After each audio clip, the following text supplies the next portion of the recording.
And welcome back to the Crochet Crowd, and on behalf of my friends at Peyton's, so we're going to be working on a new flower, and it's a flower applique that can go on a dress or it can go anywhere you want to go, whether it's a blanket, you know, you name it, you know, even for a headband, a Christmas stocking, you know, the sky's the limit. And I'm going to show you how to do it, and basically this is what we have right here. And in this pattern that I just showed you is that there is an actual large and a small. So we've just already done the small, so that's available here online. And so now we're going to focus on the big one. So the big one, you can actually see the size of it in relation to my hand. Some people say I have large hands, but who knows? You know what they say about large hands. So anyways, so let's move along, and this is the large version of this. Now in the actual pattern it doesn't show you to change colors, so I'm going to challenge you to change colors. It makes it a little bit more fun to do. It also too is that the final layer of this, just the circling of it, is an add-on to this pattern, so you can actually, you know, push your creativity and create a layered effect, and layer an effect by using the third string on the back. So that's it for now, and let's get started on this tutorial. To get started on the very large flower that we see, so we'll take that out of the picture, put that in, and just like so. So we want to start off with the center, so we're just going to do our slip knot. Slower videos available on my channel if you need that. I'm using a size G hook. It says to use an F, but I don't have an F in stock, so we're obviously using Peyton's yarn. So let's go along, and it now says to chain 8. This does not count as one, so it's chain 8. So 1, 2, 3, 4, 5, 6, 7, and 8. Okay, and now what we need to do is secure it to the very first chain. So pulling this down with your hand to cause a U shape, grabbing the material that's coming from your hands and just pulling it through. So now you have your first ring, and now we just want to move on to your next step. So it's pretty simple, right? Now this part of the pattern really threw me off track. I was just trying to figure it out, and what is happening in here when I look at here is that there's actually 3 different crochet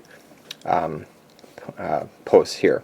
Okay, so when we go to start off with our very first one, what's it doing is it's not including one of them. So we're actually going to start and just go all the way around. Okay, but then when we come back and we go to do the slip stitch, we actually have to finalize it into position and then secure it together. Okay, so when we go to start, it's going to appear that we're not doing it right, but trust me, we are. So let's now chain up 3. So chaining up of the 3, just like so, it counts as 1 double crochet, so it counts as one of the 3. Okay, and now it says to double crochet ourselves into the ring.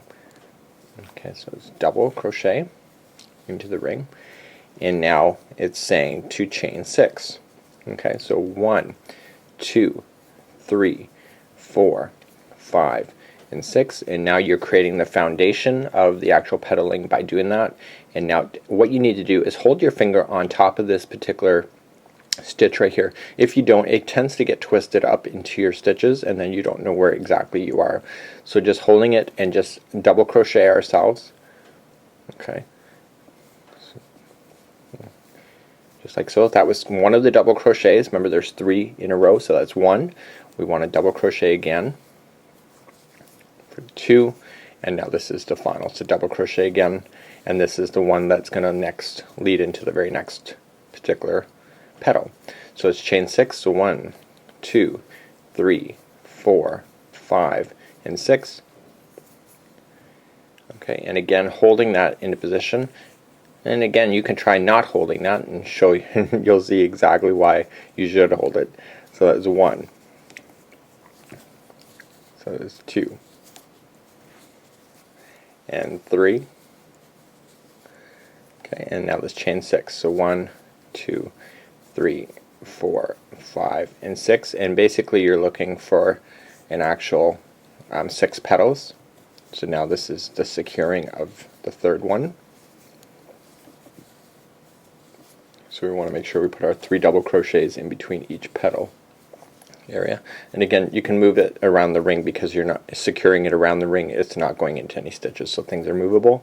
So 1, 2, 3, 4, 5, and 6, holding it.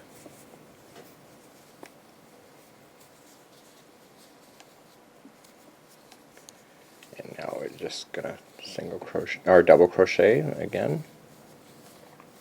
So you got 1 petal, 2 petal, 3, 4.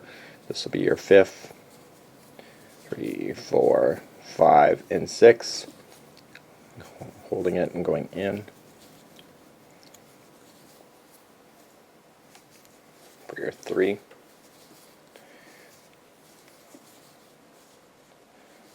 Okay, so now we have our final petal. So 1, 2, 3, 4, 5. So 1, 2, 3, 4, 5, and 6. Holding it, going in. So we're just going to double crochet only 1 in. And remember how I explained in the very beginning that what happens is that you're starting off with your 2. So this double crochet in these 2, the chaining up, and this one counted as the 3rd. So just now slip in your hook to the top of the chain area that you started with, pulling it through and through. Excuse me. Pulling it through and through to create a slip stitch, just like so. So pull that nice and tight, and I'm going to fasten that bad boy off because I want to change my color. So it doesn't say to change color, but I would recommend that you may think about it. It really will make your flowers turn from really interesting to really quite amazing, very simply, just with this simple technique that we're about to do. So just wrapping it around the loop, just like we did with the small ones, and when we come around on the loop, we're just going to be securing that into position, just like so. So I'm actually going to go into the chaining area just one time, just to kind of really hold that into position. Okay, so there you go. So you have 1, 2, 3, 4, 5, 6, and this is the foundation that creates that. So let's move on to your next step. Now, if you weren't going to change color at this point, you could be like the tutorial and actually just carry along, but you have to slip stitch your way all the way to the beginning of the next loop. So actual fact, this is where we finish, so you'd have to slip your stitch your way until this beginning loop. So because I'm changing color, I'm going to start there. So I'm just going to create a slip knot, and my joining is actually going to count as a single crochet. So let's just stick it in one of the loops. This is actually, you know what, this is where you finished. Go somewhere else on the project. Don't kind of go into the same spot. I'm a believer that if everything starts and stops at the same point, it's actually, if it ever falls apart, you're kind of doomed. So by starting it somewhere else, if it does fall apart here, it's not at the same spot as up here, so therefore chances of falling apart are very low. So that's going to count as your 1 single crochet. So now let's go into the, again, so just right into the center of it and do a half double crochet. Okay, and so we want to kind of do that, secure that little straggler into position as well. So now it's asking for 7 double crochets. So 7.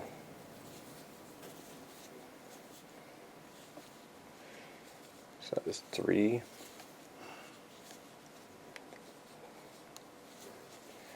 4, 5, 6, and 7. And so basically, just like the small one, we have to do a half double crochet into your next, oops, I dropped it. So half double crochet into your next spot, and now single crochet. Okay, so now what it's asking you to do is going into the center here. Okay, so we're just going to go into the center, single crochet, so it's the center one of the 2. Okay, and now what we want to do is single crochet now our next one, half double crochet, and 7 double crochets again. So 1, 2, 3, 4, 5, 6,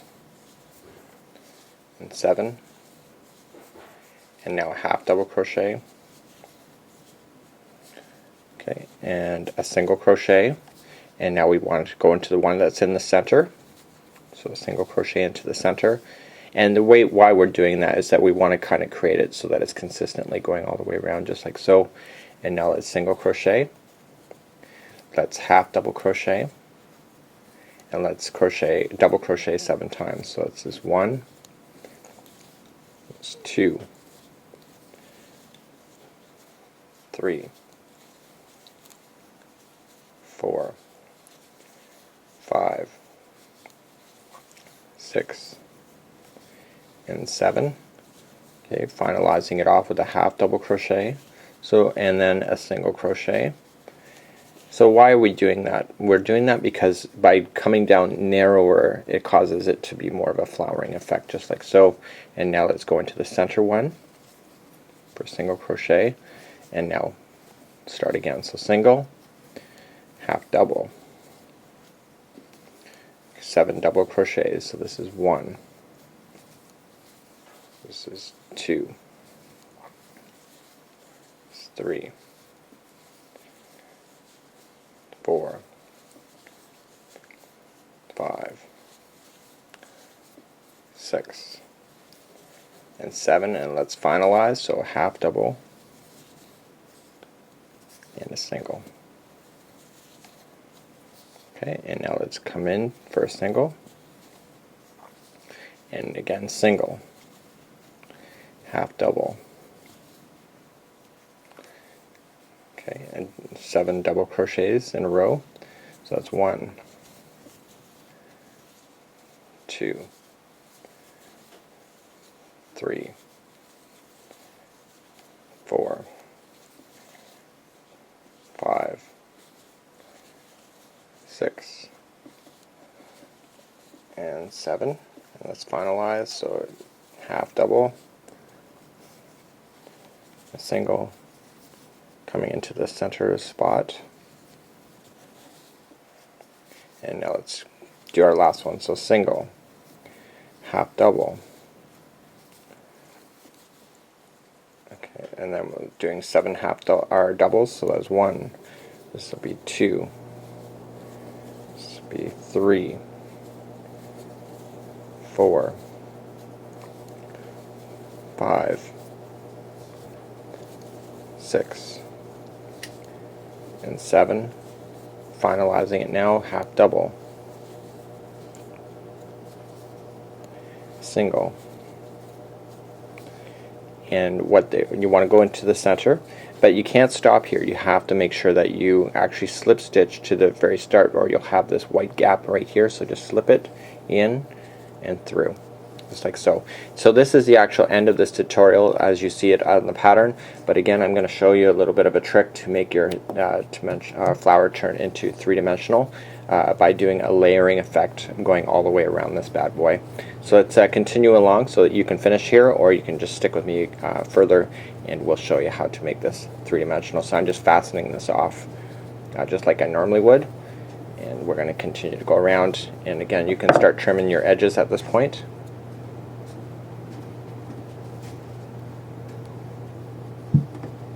And thank you, Daniel. And we're just gonna finish off just like so.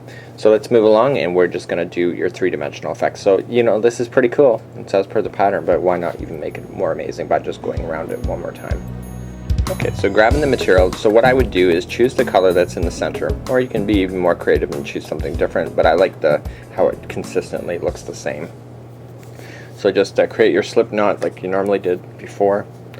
And this is exactly like the small flower that we worked on with this one, is that we want to attach it. So looking at the pattern here, the stitches are kind of folding up towards you, but if you turn it over, you'll end up with the third stitch in behind. I almost like compare it to a subway, where there's 3 lines to a subway, right? There's the 2 rails plus the electric rail, as they say, and it's the third line they call it.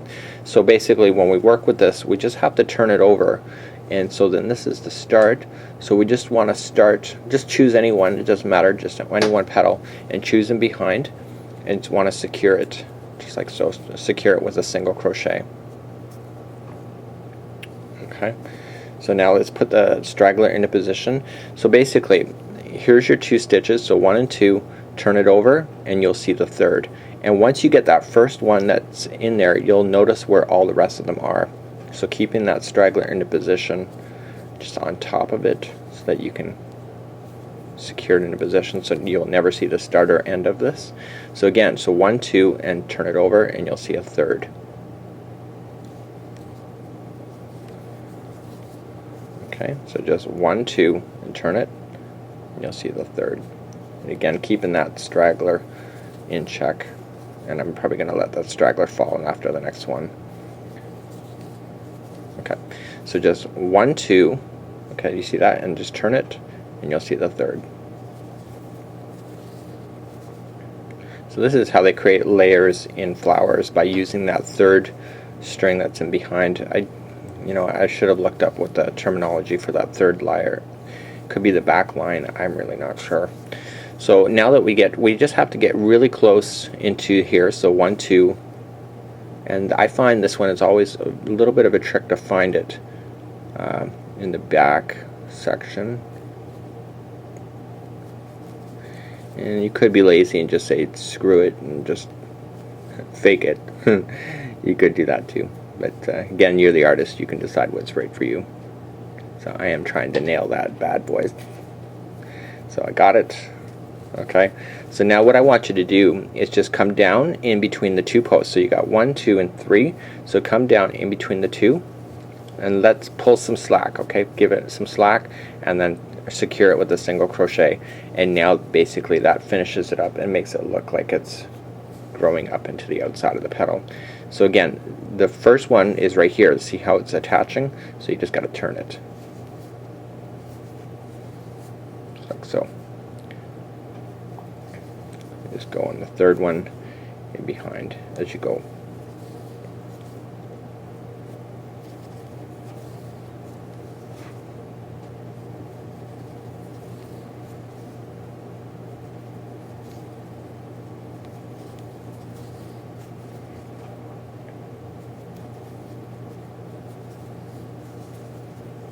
Okay, so just right in the back section. And I don't really believe I need to go any further with you on this tutorial. What I'm going to do is I'm just going to turn off the camera, and we'll meet back up at the end. So let me just do one more just to show you. So I got that one. So now just into the center of the 3, give it some slack, secure it with a single crochet, and now this is the first one right here. So 1, 2, and 3. So continue to do that all the way around. We'll come off and we'll fasten this off together, and we'll call that tutorial done. Okay, so now I had you start off in the actual petal area. So basically what we have to do is come down and finalize the last one. So giving it some slack, pulling it through, and now what we need to do is just slip stitch it to the very first one to cause it to look the same as all the rest. And now it's just using your fancy dancy scissors. My scissors provided by Westcott, and pulling through, and just want to fasten it through a few of the stitches. So just using your weaving technique is what I normally do, or you could do something in behind depending on what you're going to be using this for. Just do whatever's right for you, you know what I'm saying? That's what creativity is all about for me. And just now trimming off your edges, sorry, your loose ends.